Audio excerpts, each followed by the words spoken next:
Halo, apa kabar siswa semua? Selamat berjumpa kembali dengan saya Wiji Leksono dalam kelas pembelajaran kepariwisataan. Kita akan lanjutkan pembahasan kita sebelumnya yaitu mengenai industri pariwisata. Tetapi sebelumnya saya ingin mengingatkan kita semua untuk memiliki kesadaran pariwisata sebagai insan pariwisata dengan mengamalkan sabta pesona, 7 pesona, 7 daya tarik, yaitu keamanan, ketertiban, kebersihan, kesejukan, keindahan, keramahan, dan kenangan. Dalam forum diskusi sebelumnya, banyak teman kalian yang bertanya, apa yang dimaksud dengan industri pariwisata? Sebelum saya jelaskan apa itu industri pariwisata, maka perlu saya berikan tambahan informasi jika industri pariwisata sering juga disebut sebagai hospitality industry. Sekali lagi, pariwisata sering disebut sebagai hospitality industry. Apa yang dimaksud dengan hospitality industry? Yaitu kegiatan usaha yang berdasarkan pada sikap keramah tamahan.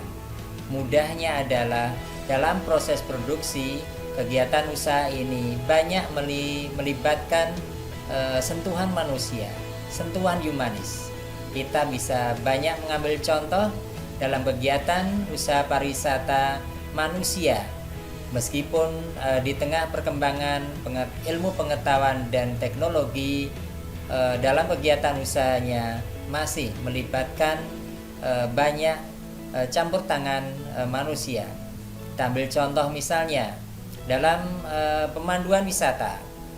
Meskipun wisatawan bisa mendapatkan informasi dari berbagai macam sumber, tetapi akan lebih menyenangkan jika perjalanan wisata itu ditemani oleh seorang tour guide. Atau mereka sangat menikmati pelayanan yang diberikan oleh waiter atau waitress di restoran. Dibukakan pintu ketika datang di hotel, dan masih banyak contoh lainnya bahwa memang industri pariwisata itu berdasarkan pada keramah tamahan atau hospitality. Baik, kembali ke pertanyaan kalian mengenai apa itu industri pariwisata. Sesuai dengan Undang-Undang Kepariwisataan Nomor 10 Tahun 2009, pariwisata yaitu segala kegiatan wisata yang didukung oleh fasilitas dan layanan yang disediakan oleh masyarakat, pengusaha, pemerintah pusat maupun pemerintah daerah. Sedangkan wisata diartikan sebagai perjalanan yang dilakukan oleh seseorang atau sekelompok orang ke tempat tujuan wisata untuk mendapatkan kesenangan. Sehingga industri pariwisata bisa diartikan sebagai kumpulan berbagai macam kegiatan usaha untuk memenuhi kebutuhan wisatawan selama melakukan perjalanan wisata. Nah, dari aktivitas perjalanan wisatawan itulah kemudian muncul berbagai macam kegiatan usaha untuk memenuhi kebutuhan wisatawan. Saya yakin kalian pasti juga punya pengalaman melakukan perjalanan wisata. Sehingga kalau dilihat keterkaitannya dengan perjalanan wisatawan, maka berbagai macam kegiatan usaha pariwisata atau bisa kita sebut juga sebagai komponen industri pariwisata, kita akan susun sebagai berikut. Mulai dari transportasi or transportation, akomodasi atau penginapan, food and beverage, makanan dan minuman, souvenir shops, travel agent, dan berbagai macam kebutuhan yang lainnya. Baik, kita mulai pembahasan lebih dalam lagi dari bentuk usaha transportation atau transportasi. Transportasi memiliki peran yang sangat penting dan strategis dalam pengembangan pariwisata karena transportasi terkait langsung dengan mobilitas wisatawan dari satu tempat ke tempat yang lain. Makin cepat, aman, murah, dan nyaman sebuah alat transportasi, maka akan mendukung perkembangan pariwisata di setiap daerah, sehingga kita bisa lihat banyak daerah-daerah yang ingin mengembangkan pariwisata dimulai dengan mengembangkan fasilitas transportasinya. Saya ingin kalian memberikan contoh yang nyata yang ada di lingkungan kita atau di daerah kalian, bahwa transportasi memiliki peran yang penting dalam pengembangan pariwisata. Baik, kita akan bahas lebih dalam lagi, mulai dari bentuk moda transportasi darat. Moda transportasi darat merupakan moda transportasi atau jenis transportasi yang paling umum digunakan dalam aktivitas pariwisata. Yang paling sering kita lihat adalah bis dengan berbagai macam ukuran, mulai dari big bus yang kapasitasnya 40 tempat duduk ke atas, kemudian ada medium bus, van, kombi, private car, bahkan transportasi tradisional seperti becak dan kereta. Di Bali ini banyak sekali perusahaan yang menyediakan jasa transportasi seperti PO Purnayasa, Gunung Harta, MyBus, Sanjaya Putra, dan yang lainnya. Bahkan banyak jasa transportasi itu dikelola secara pribadi ataupun dalam bentuk koperasi.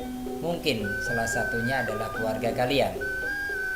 Sedangkan jenis transportasi kereta api, untuk sementara di Bali belum ada layanan transportasi dengan menggunakan kereta api.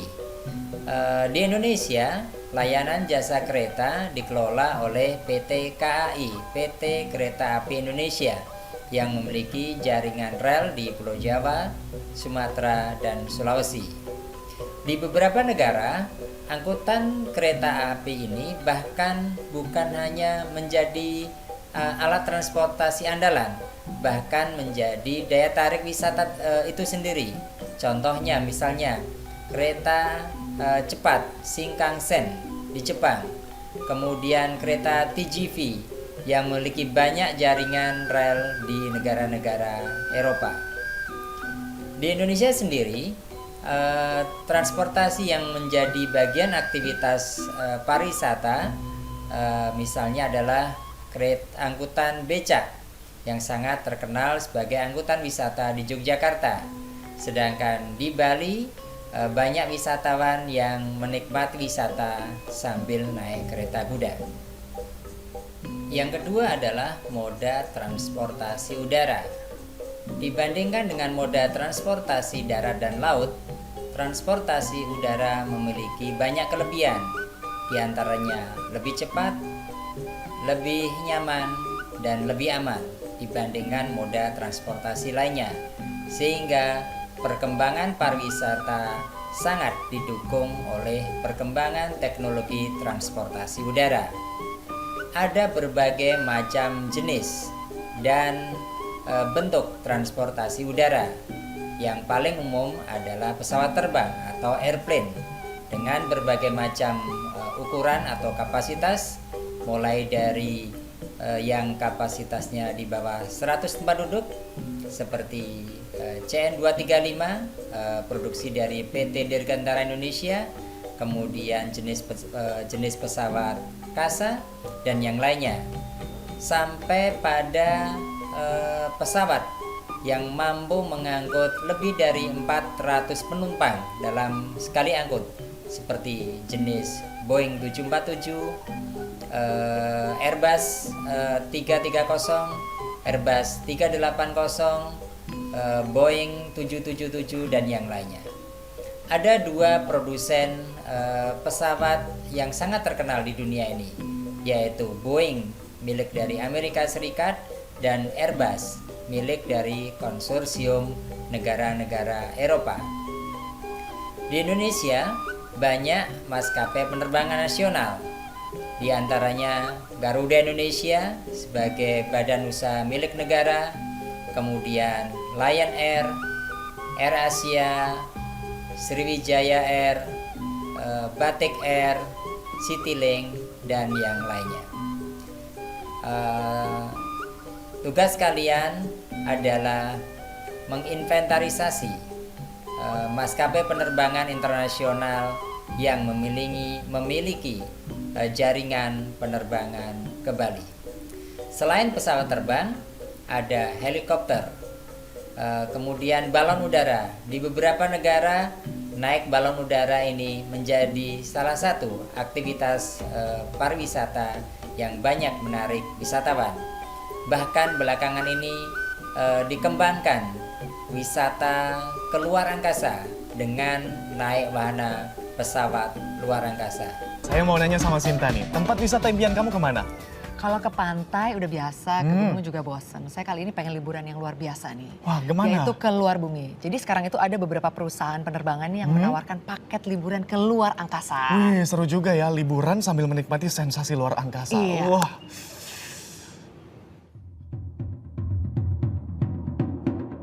Menghabiskan waktu melihat keindahan alam di bumi biasa dilakukan.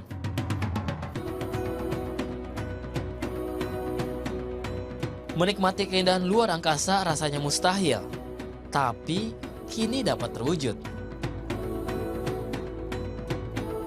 Beberapa perusahaan penerbangan siap menawarkan wisata jelajah luar angkasa. Perusahaan penerbangan milik Tapian asal Inggris Richard Branson menawarkan wisata luar angkasa sejak tahun 2004. Di tahun 2014, pesawat roket Spaceship Two rencananya akan membawa wisatawan ke luar angkasa. 500 tiket sudah ludes terjual. Untuk satu tiket perjalanan, calon penumpang harus merogoh kocek 200.000 US dollar, setara 1,9 miliar rupiah. Pesawat ini hanya membawa 6 penumpang dalam satu perjalanan. Mereka akan dibawa terbang setinggi 100 km di atas permukaan laut. Penerbangan ini merupakan penerbangan suborbital. Mereka tidak akan sampai lintas orbit. Virgin menawarkan 2 paket wisata, 1 hari perjalanan atau 1 minggu perjalanan. Tahun 2001, Dennis Tito menjadi turis luar angkasa pertama.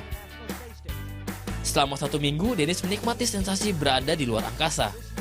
Dennis harus menghabiskan 20 juta dolar Amerika Serikat untuk menjadi turis antariksa pertama di dunia.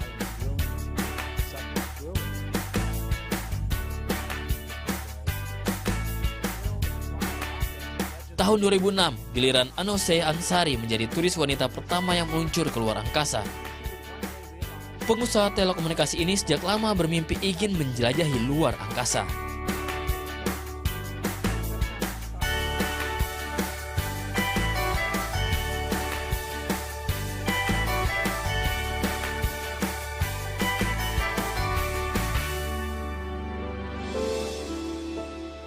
Kini tak hanya astronot yang bisa terbang ke luar bumi. Wisata luar angkasa menambah daftar destinasi wisata. Namun harga mahal harus dibayar untuk menikmati wisata yang satu ini.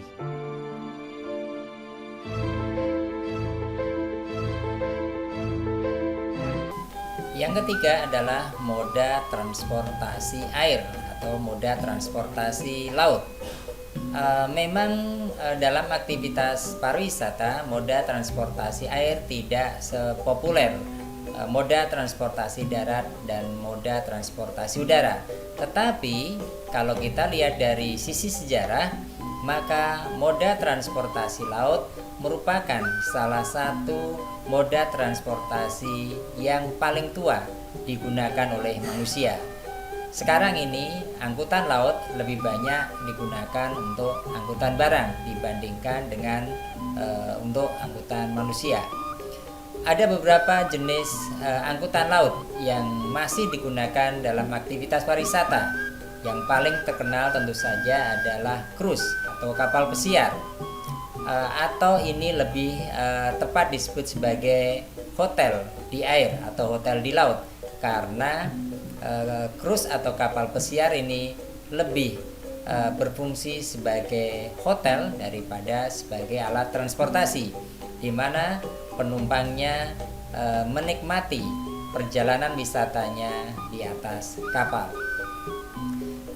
Di sekeliling kita atau di daerah kita, alat transportasi laut yang masih sering digunakan dalam aktivitas pariwisata misalnya adalah angkutan kapal feri yang menghubungkan antara Jawa dan Bali atau Bali dan Lombok, kemudian angkutan speedboat yang mengangkut wisatawan dari Sanur menuju ke Nusa Lembongan, Nusa Penida, bahkan sampai ke Gili, Trawangan di Lombok. Di kegiatan wisata air di sekitar objek wisata Tanjung Benoa, angkutan transportasi laut khususnya glass bottom boat sangat diminati wisatawan untuk menikmati keindahan bawah laut. Baiklah siswa sekalian, di akhir pertemuan kita kali ini saya ingin tegaskan sekali lagi bahwa tourism industry atau hospitality industry merupakan kumpulan berbagai macam kegiatan usaha seperti transportasi, akomodasi, makanan dan minuman, souvenir, travel agent, dan usaha yang lainnya untuk memenuhi kebutuhan wisatawan. Dan usaha transportasi memiliki peran yang sangat penting dan strategis dalam perkembangan pariwisata. Kita akan lanjutkan pembahasan kita untuk kegiatan usaha yang lainnya, yaitu akomodasi, pada pertemuan berikutnya. Sampai jumpa.